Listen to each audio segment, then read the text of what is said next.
Les escoles de Viladecans celebren aquesta setmana diferents sessions de portes obertes perquè mares i pares coneguin què són les pissarres digitals.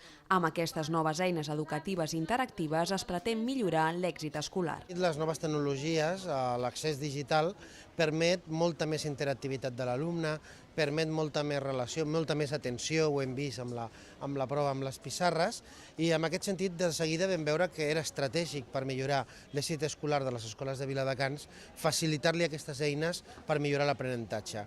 Avui el que hem volgut és també que els pares vegin com treballen els seus fills, quina utilitat tenen les pantalles dintre de l'escola, quin ús, i que d'alguna manera es familiaritzin amb una eina que ens ha d'ajudar molt a millorar l'èxit escolar a Viladecans. Les pissarres digitals, que permeten tractar els continguts d'una manera més entenedora i amb diferents tècniques, han estat molt ben acollides pels nens i nenes de la ciutat. Pels nens és molt més engrescador, més motivador, tot és molt atractiu per ells.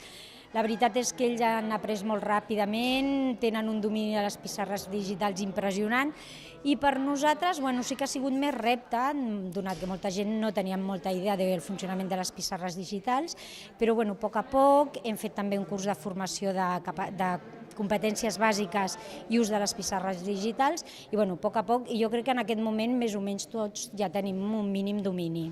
Al mes de desembre s'han previst més jornades de portes obertes per descobrir les pissarres digitals. El dia 1 serà el torn de les escoles Viladecans 4, Montserratina i el Garrofer. Dijous 2 arribarà el torn de Can Palmer i Marta Mata, i el 9 de desembre les escoles Pau Casals i Doctor Trueta tancaran el programa de portes obertes.